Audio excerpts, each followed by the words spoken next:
discussing about the article number 5.10. This article is 5.10 and named as circular motion. This is circular, this article is circular motion. Okay so हमने कुछ circular motion के बारे में अभी तक already पढ़ रखा है और सर्कुलर मोशन में हमने ये पढ़ा है उसको हम रिकॉल करने की कोशिश करते हैं। वो हमने ये पढ़ा कि आपके पास यदि कोई मास है और m जो एक सर्कल जिसकी कोई रेडियस r है उसमें किसी b वेलोसिटी के साथ वो मूव कर रहा है। देखिए ये देखिए कोई ऑब्जेक्ट है and this is moving in a circle of radius r with certain velocity b. Okay, so this is tangent to this surface. This velocity b is tangent to the surface. So I will mark this as the velocity b. ये कोई मास m है और ये circle की radius r है। सो जो आप जानते हैं कि आपने सेंट्रीपिटल एक्सेलरेशन का आर्टिकल पढ़ा है ध्यान से, तो आप ये जानते हैं कि जो सेंट्रीपिटल एक्सेलरेशन होगा वो वेलोसिटी के परपेंडिकुलर होगा and it is always directed toward the centre. So इससे जो सेंट्रीपिटल एक्सेलरेशन पैदा होगा उसको हम ऐसे लिखते हैं that is v square upon r।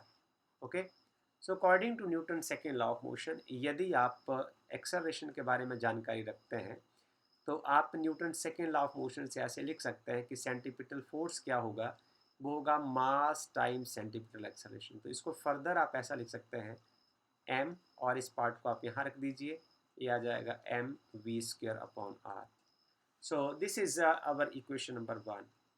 So question is कि क्या the source of centripetal acceleration क्या चीज़ होती है। फॉर एग्जांपल हम ये आपके साथ एक उदाहरण लेते हैं कि जैसे ये जो डायग्राम बना है, आप इस फिगर नंबर 1 को देख सकते हैं। हम इसको फिगर नंबर 1 मान लेते हैं। इस फिगर नंबर 1 में यदि ये केस है एक स्टोन और स्ट्रिंग का, ये स्टोन स्ट्रिंग केस है, मतलब आपके पास एक स्टोन है जिसका कोई मास m है और एक स्ट्रिंग है जिसकी अपनी कोई लेंथ r है। ओके, सो यदि ये पार्ट स्टोन जो है एक सर्कुलर ट्रैक में घूम रहा है तो tension in the string is responsible for the centripetal force. तो इस स्ट्रिंग में जितनी टेंशन क्रिएट होगी उसकी वजह से सेंट्रीपिटल फोर्स पैदा होगा। अच्छा, दूसरा केस हम आपके साथ डिस्कस करते हैं एक अलग बात। यदि फॉर एग्जांपल ऐसा हो जाए कि एक और आपके साथ डायग्राम हम बना देते हैं जिसको आप जल्दी से समझ जाएंगे। ये डायग्राम भी कुछ इसी तरीके का है। ये देखिए फॉर एग्जांपल कि यहाँ सन है, इसको आप आगे फिर पढ़ेंगे थोड़े दिन के बाद। ये सन प्लैनेट सिस्टम है और यहाँ आपकी अर्थ है एज ए प्लैनेट। सो इसके बीच में आप जानते हैं कि जो अर्थ है it's continuously revolving around the sun. जो अर्थ है वो लगातार सन के किनारे चक्कर लगा रही है, बट इसके बीच में तो धागा है नहीं। तो अब यदि धागा नहीं है तो ये जो अर्थ है वो किस तरीके से सन के किनारे घूम पा रही है। तो इस केस में हमें पूछने वाली और समझने वाली बात ये है कि तो सोर्स ऑफ सेंट्रीपिटल फोर्स क्या है। सो देखिए इन सन अर्थ सिस्टम, यदि sun earth system of circular motion है, इस केस में क्या है, जो force of gravity force, gravitational force is responsible for the centripetal force. This is the second thing for us to discuss because this is also the example of the circular motion. हम आपके साथ एक तीसरा discuss case और करते हैं। चलिए, ऐसा भी हो सकता है कि आपने गोले में घूमती चीज़ों में कुछ और चीज़ें देखी हैं। उसका उदाहरण आपके पास ऐसा है कि जैसे आप देख लीजिए कि ये कुछ ऐसे बना देते हैं। इस सर्कुलर मोशन में आप ये देखें,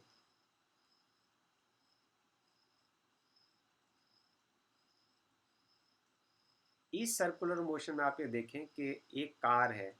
फॉर एग्जांपल एक कार है और एक कार जो है वो एक सर्कल में घूम रही है जिसका अपना मास इसी तरीके से m है और वो इस सर्कल, जिस सर्कल की रेडियस आर है, इसमें घूम रही है. Okay, this car is moving in a circle of radius r, right? So how is it possible? किस तरीके से चल रही है? यहाँ हमने देखा कि टेंशन की वजह से पत्थर जो है वो गोले में घूम रहा है. इस डायग्राम में हमने फिगर नंबर 2 में हमने ये देखा कि gravity, the force due to gravity की वजह से जो सेंटीपिटल एक्सेलरेशन है. बट इस केस में क्या है, ये भी तो समझने वाली बात है. इस केस में ऐसी क्या चीज़ है, बिकॉज धागा तो यहाँ भी नहीं है. इसमें देखिए, in car moving in a circle, moving in a circle. So यदि एक कार सर्कल में घूम रही है, then the static frictional force is responsible for the centripetal force. तो स्टैटिक फ्रिक्शनल फोर्स की वजह से सेंट्रीपिटल फोर्स लगता है. ये बात आपने ध्यान रखनी है. ओके, अब हम आगे चलते हैं. अब हमें कुछ कुछ अलग अलग प्रॉब्लम्स के बारे में थोड़ा पता चल गया कि किस प्रॉब्लम में जो सेंट्रीपिटल फोर्स का सोर्स क्या होता है. तो आगे जब हम अपनी चर्चा जारी रखेंगे तो उसमें हम ना तो इसके बारे में बात करेंगे, ना तो हम इस सिस्टम के बारे में बात करेंगे. अब हम अपनी चर्चा इस सिस्टम से जारी रखते हैं. तो हमारा जो चर्चा का अगला विषय है वो ये है कि motion of a car on A level road. पहला केस है motion of a car, motion of a car on A level road, motion of a car on A level road. अब यदि एक लेवल रोड है तो उसके ऊपर यदि कार मूव करती है तो उसमें सिचुएशंस कैसी होती हैं और हम कितनी वेलोसिटी के साथ वो मूव कर सकती है और किस तरीके से जो स्टैटिक फ्रिक्शनल फोर्स है उसमें अपना रोल प्ले करता है, इसके बारे में अब हम बात करेंगे. देखिए, फॉर एग्जांपल कि आपके पास कार यदि लेवल रोड पर है तो हम पहले डायग्राम जरूर बनाना पसंद करेंगे क्योंकि डायग्राम से आपको चीज़ें जल्दी समझ आती हैं. ये वो लेवल सरफेस है जिसकी हम बात कर रहे हैं और इसमें ये कार हो गई आपकी. ये कार बना देते हैं हम ऐसे करके, ये कार हो गया. Okay, this is the tyre of the car, like this. So now this m is the mass of the car and the weight of the car is vertically downward direction, and the result, as a result of this, normal reaction the normal reaction of the car will naturally be in the upward direction. So this is the normal reaction. So now this is the force of friction that comes into play. The force of friction that comes into play is between the tires and the road. So this is the point that represent the force of friction, okay, towards this direction, right? So if your car is revolving like this, right? So this is the force of force of friction, the static frictional force that comes into play. So further, I will come back with the same color, right? So this is the centripetal force. So what is happening over here? You know, your car is not moving in a vertical direction. So I say that the forces that acts on the car are forces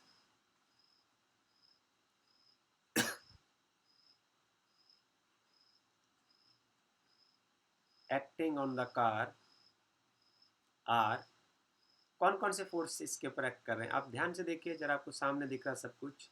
wait mg in vertically downward direction, लिखने का जरूरत नहीं, आप लिख सकते हैं अपने आप. तो normal reaction that is acting in vertically upward direction, normal reaction, this is normal reaction.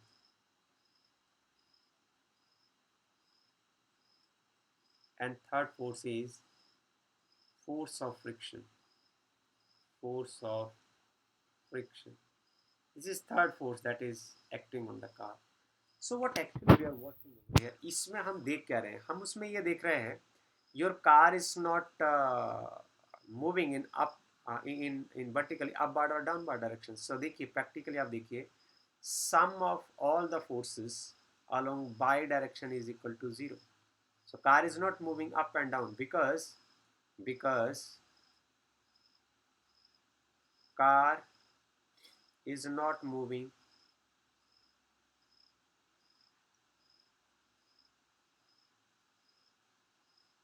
upward और डाउनवर्ड डायरेक्शन. अब कार जो है बाई एक्सिस में ना तो ऊपर जा रही है ना नीचे जा रही है, तो हमें कह सकते हैं कि it is all because that sum of all the forces along by direction is equal to 0. तो हम यहाँ लिख दें, इसका मतलब यही हुआ ना कि n माइनस एम जी इन दोनों फोर्सेस का जो सम है वो 0 है, और ये तभी संभव है यदि n जो है वो एम जी के बराबर है. अब बाई डायरेक्शन में तो उसका कोई मोशन नहीं है. So now we'll just see that if the body is not moving in bi-direction, this means the things are happening now only along x direction. तो चीज़ें जो है सिर्फ x डायरेक्शन में घट रही हैं. इसका मतलब क्या हुआ कि जो x डायरेक्शन में unbalanced forces लग रहे हैं. Okay, so now we will go for the another page. So this is the second page for us. अब हम देखते हैं कि हम ये बात कर रहे थे कि हमारी जो कार है वो कुछ इस डायरेक्शन में है, और क्योंकि आप बार बार पीछे नहीं देख सकते तो हमें ड्रा करने में कोई समस्या परेशानी नहीं है. ये देखिए ये आपकी कार नई नहीं है, वही है जो पिछले पेज वाली है. बार बार इतना पैसा नहीं खर्च सकते, तो पहले आप इसको चलाइए. अब ये नए मॉडल की कार है. ये देखिए is the same car, and this weight of the car is along downward direction, and the normal reaction is in upward direction. Okay, so this is the normal reaction and this is the weight of the car is in downward direction, normal reaction is in upward direction, and there is a force of static friction that comes into play between the tires and the surface. सो अब सवाल ये है कि यदि इस car को अब एक हॉरिजॉन्टल सरफेस में गोले में घूमना है तो सेंटीपिटल फोर्स की ज़रूरत होगी फॉर दिस सर्कुलर मोशन. और ये जो सेंटीपिटल फोर्स होगा, इस सेंटीपिटल फोर्स के सोर्स की हम पहले ही बात कर चुके हैं. The source of centripetal force, जो सेंटीपिटल फोर्स का जो सोर्स होगा that is the source of centripetal force is the static frictional force. It is static frictional force. इसकी हम पहले एक बार भी बात कर चुके हैं. स्टैटिक फ्रिक्शनल फोर्स इसकी वजह से on static frictional force because but static frictional force is the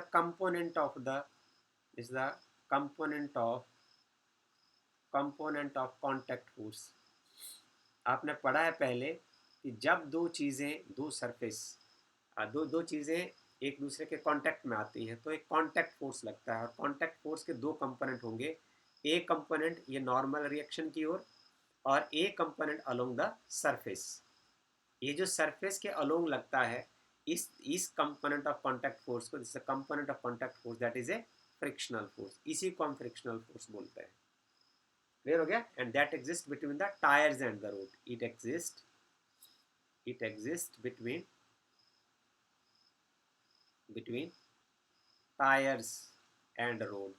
ये टायर और रोड के बीच में लगने वाला कंपोनेंट ऑफ कांटेक्ट फोर्स होता है, और इसी को हम स्टैटिक फ्रिक्शनल फोर्स बोलते हैं. This is now the source of the centripetal acceleration और सेंट्रीपिटल फोर्स. ओके, सो इसको हम रिवाइज कर रहे हैं क्योंकि हमने इसको काफ़ी बार यूज़ किया है कि जो स्टैटिक फ्रिक्शनल फोर्स होता है बेसिकली इट अपोज द, या फिर दोहरा लीजिए, it oppose the impending motion. So how is this responsible? पहले आप प्रैक्टिकली देखें कि यदि मान लो जैसे कोई एक चीज़ बड़े ध्यान से समझिए आप, बड़े भाग में नहीं समझना हमने. ये एक सर्कुलर ट्रैक है और इस सर्कुलर ट्रैक में यदि एक कोई चीज़ जो है वो यहाँ घूम रही है, यदि मान लो आपकी स्ट्रिंग टूट जाती है तो एकदम से वो बाहर चली जाएगी. सो यदि किसी चीज़ ने सर्कल में पकड़ कर रखा है तो वही सेंट्रीपिटल फोर्स होता है. अब यहाँ इमेजिन करिए जैसे सेंट्रीपिटल फोर्स जो फ्रिक्शनल फोर्स है, यदि ये काम ना करे तो आपकी कार कहाँ जाएगी? कार आपके ट्रैक छोड़ के बाहर चली जाएगी। So this frictional force is responsible to keep the car in a circular track. इस ट्रैक में रखने के लिए इसको सिर्फ जो फोर्स ऑफ फ्रिक्शन है वही रिस्पॉन्सिबल होता है। यदि ये स्टैटिक फ्रिक्शनल फोर्स है तो हम स्टैटिक फ्रिक्शनल फोर्स का मैथमेटिक्स लिखते हैं। Force due to static frictional force is less than और equal to mu S time N, ये आपने पढ़ा है। और this is equal to M B square over R, right? So here now here n is equal to, हम ऐसे लिख दें इसको, because n is equal to mg, see in the diagram, so you can write v square, this part is इसको थोड़ा ऐसे लिखें, mu s time mg, okay, is equal to m B square over r. M से m cancel हो जाएगा, so v square is equal to mu S time r g. So this is the velocity is equal to under root of mu S time r g. So this expression shows that कि इस expression में मास नहीं है। इसका मतलब क्या है कि कोई बॉडी जो है वो भारी है, हल्की है, इससे कोई फ़र्क नहीं पड़ता। फ़र्क इससे पड़ता है कि आपका जो सर्कुलर ट्रैक है उसका रेडियस कितना है, इस बात से फ़र्क पड़ता है। दूसरा एक्सेलरेशन ड्यू टू ग्रेविटी, ये तो कांस्टेंट है, इससे फ़र्क नहीं पड़ेगा। और ये जो म्यू एस है, it depends upon the nature of the surface, it depends upon nature of surface, nature of surface between tyres and road, nature of the surface between the tyres and road. तो जो road और tyres के बीच में coefficient of static friction exist करता है, उसके ऊपर depend करेगा कि कितनी वेलोसिटी से चलने वाली गाड़ी जो है वो कर्व ले सकती है। ओके, अब हम कोशिश करते हैं कि जितना फ्रिक्शनल फोर्स ज़्यादा होगा, आप तेज़ी से चलाएंगे तो आपके टायरों का नुकसान बड़ा ज़्यादा होता है। और यदि आप अब देखिए इसमें आपको कर्व का आप ध्यान रख सकते हैं, और जो coefficient of the friction, static friction between the tyres and road, जो मटेरियल आप इस्तेमाल करते हैं उसका फिक्स वैल्यू होगा। तो आप जो गाड़ियों की स्पीड जो है वो बेरिंग स्पीड की गाड़ियों को उस कर्व सरफेस पर नहीं चला सकते। तो हम ऐसा कोशिश करते हैं, एक नई डिस्कशन आपके साथ करते हैं जिसमें हम ये कोशिश करेंगे कि किस तरीके से हम इस बात से फ्री हो सकते हैं कि हमारी जो डिपेंडेंस है वो कोफिशिएंट ऑफ स्टैटिक फ्रिक्शन के ऊपर ना रहे। अब हम अगला आर्टिकल आपके साथ डिस्कस करते हैं। This is the motion of a car on a bank road. This is very interesting now.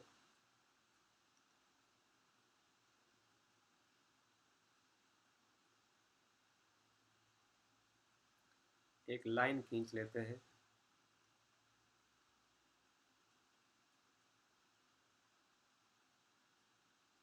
Okay,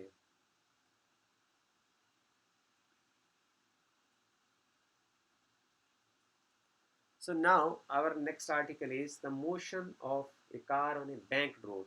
So it's very interesting. इसमें हम motion of a car, motion of a car on a banked road. अब आपका जो road होगा वो कुछ टेढ़ा हो जाएगा। Motion of a car on a bank road से will be very very interesting article. Diagram बनाना बहुत इंपॉर्टेंट है। सबसे पहले हम एक डायग्राम बना लेते हैं, और वो जो डायग्राम है वो कुछ इस तरीके का रहेगा। This is like this. और जो आपकी कार है वो कुछ इस रोड पर है, और ये रोड थोड़ा सा टेढ़ा है, और ये जो टेढ़ापन है, this is certain angle theta, this is theta, angle theta exist between this, और ये इतना टेढ़ा है, और इसके ऊपर आपकी कार कुछ इस तरीके से चल रही है। ये वही कार है, आज आप इसको यहाँ चला रहे हैं। अब आप देखिए कि जो वेट ऑफ द कार है, this will always be vertically downward direction, weight of the car is in vertical downward direction. आप ऐसा करिए कि ये बड़ा सिंपल आर्टिकल लगेगा आपको, ये हम इसके पैरेलल, नो ये थोड़ा गड़बड़ कर देगा, आप इस पॉइंट से खींचिए,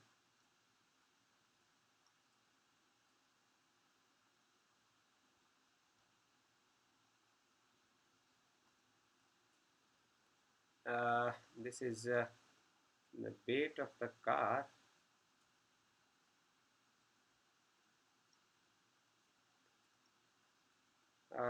this is the weight of the car in downward direction, and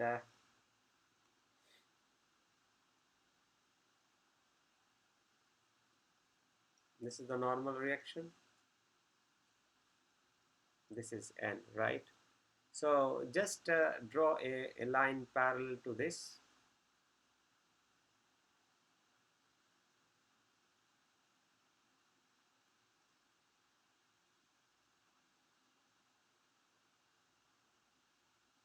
Parallel to this surface, okay?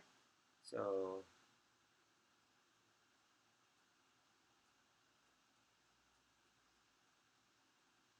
normal reaction will not be like this.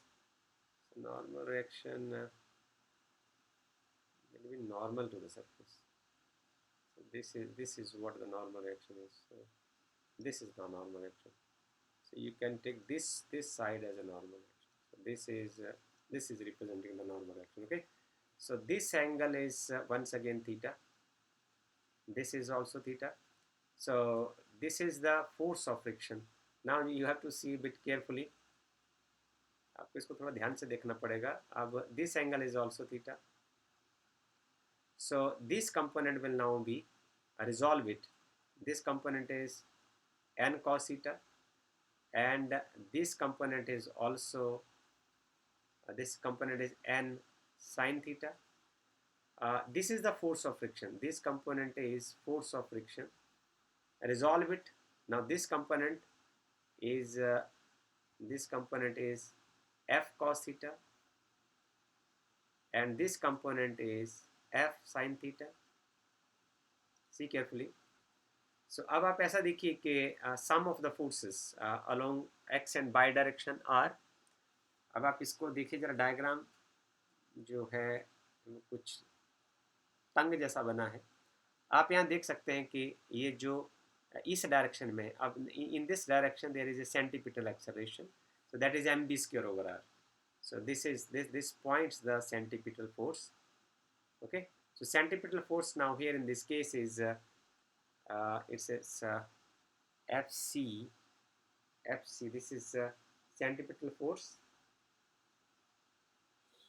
पहले आप देख लीजिए कि f cos theta from this diagram, f cos theta plus n sin theta, it is directed toward the center, so it is equal to mb square over r. This is equation number 1. और ये देखिए जरा, ये equilibrium के लिए ये वाला जो कंपोनेंट है, this component f sin theta plus mg, so this is mg plus this f sin theta is equal to n cos theta. This is equal to n cos theta. This is equation number 2. अब आप mg को एक side रहने दीजिए, इसको परे ले जाइए.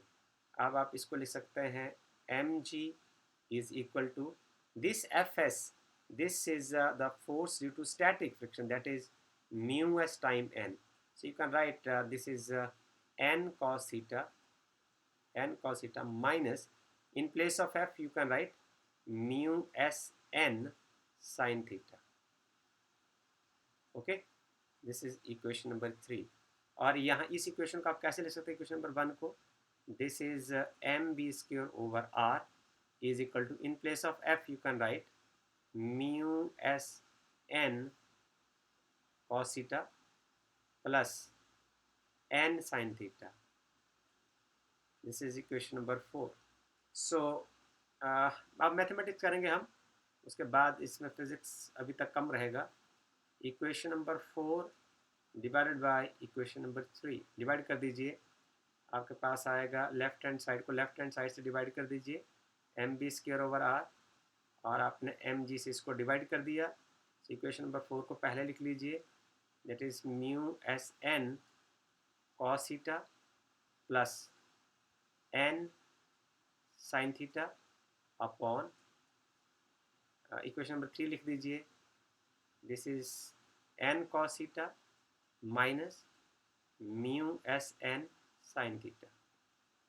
सिंपल मैथमेटिक्स करते चले जाइए, m के साथ m कैंसिल हो जाएगा, you are left with b square upon r g is equal to, यहाँ से आप n cos थीटा कॉमन निकाल लीजिए, this is n cos theta and you are left with n cos theta को आपने common निकाला तो आप n cos थीटा से अंदर डिवाइड करेंगे, तो यहाँ n cos थीटा से n cos थीटा कैंसिल हो जाएगा, आपके पास बचेगा म्यू एस प्लस, यहाँ से आप n cos थीटा से जब आप इसको डिवाइड करेंगे तो n से n कैंसिल हो जाएगा, साइन थीटा बटे cos थीटा tan थीटा हो जाएगा।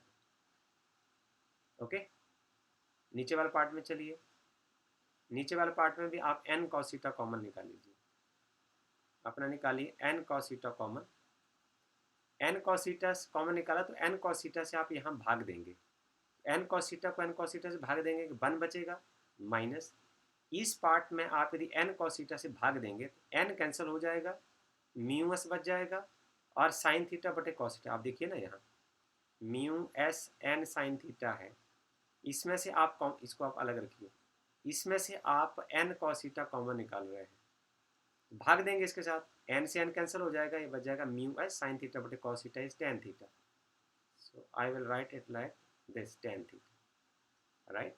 So n cos theta से n cos theta कैंसिल हो जाएगा, so we have now v square upon rg, v square upon rg is equal to mu s plus tan theta upon 1 minus mu s tan theta। हमारा जो article है उसका base ये है, हम ये चाहते थे कि पिछले बार का जो आर्टिकल था उसमें जो वेलोसिटी थी, चलो अभी हम इसको और ड्राई करते फिर इसके ऊपर बात करते हैं, हमारे पास आ गया v square is equal to r g time, इस पार्ट को अलग लिख लीजिए, mu s plus tan theta upon 1 minus mu s tan theta, यही आएगा, और जो वेलोसिटी आएगी वो क्या आ जाएगी, this is equal to r g time mu s plus tan theta upon 1 minus mu s tan theta power 1/2, ऐसा हो जाएगा। अब हम पिछला हमने जो डेरिवेशन किया था उसमें हमने किया था कि जो वेलोसिटी है पार्टिकल की वो होगी under root time mu S time r g, तो ये जो वेलोसिटी थी वो म्यू एस के ऊपर डिपेंड थी कि आपका सरफेस कैसा है। हम यहाँ देखेंगे कि जब हमने अपनी जो सड़क है उसको थोड़ा सा उठा दिया, टेढ़ा कर दिया, बैंक्ड कर दिया, राइट, तो उससे क्या फ़ायदा हुआ। अब देखो, यदि आप इसको बैंक्ड कर देते हैं, बैंक करने से क्या होगा, हम म्यू एस को जीरो पुट कर दें, mu s is equal to zero, mu s is equal to zero का मतलब है कि सरफेस आपका बिल्कुल प्लेन है, कोफिशिएंट ऑफ फ्रिक्शन जो है वो स्टैटिक फ्रिक्शन जीरो है, आपके जो टायर को रोड नहीं पकड़ रहा है, इसका मतलब है ये, तो भी आप जो कुछ सर्टेन स्पीड के साथ आप उसका सर्कुलर ट्रैक में घूम सकते हैं। देखिए ज़रा, यदि आप इस इक्वेशन में ऐसा कर देते हैं, मैं इक्वेशन नंबर 5 हो जाएगा, यूजिंग इन इक्वेशन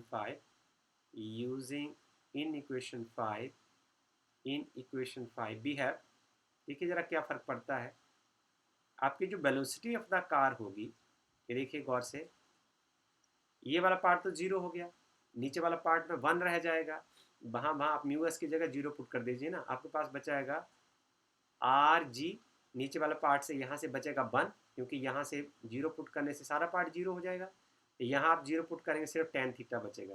ये देखिए ज़रा, मतलब क्या हुआ, मतलब ये हुआ कि यदि आपका जो सरफेस है, टायर है और सड़क का सरफेस है, उसमें वो पकड़ नहीं बना रहा है, उसका कोफिशिएंट ऑफ स्टैटिक फ्रिक्शन जो है वो जीरो है, तब भी आप जो सर्कुलर ट्रैक में इस वेलोसिटी के साथ आप जो गोला लगा सकते हैं। इसको आप सिंपल साधारण सी भाषा में आप समझना है आपने। Okay, this is the meaning and importance of this article. So your article is now free from the coefficient of static friction, so that exists between the that depends on the nature of the surface.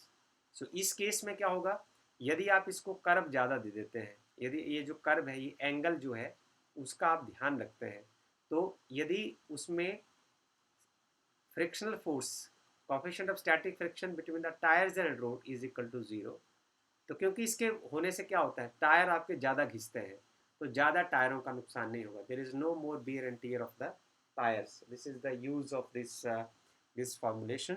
So I hope that you have enjoyed this, you have understood it well, and if you still have any problem, any comment, any feedback, you can write on the comment box. Thank you very much.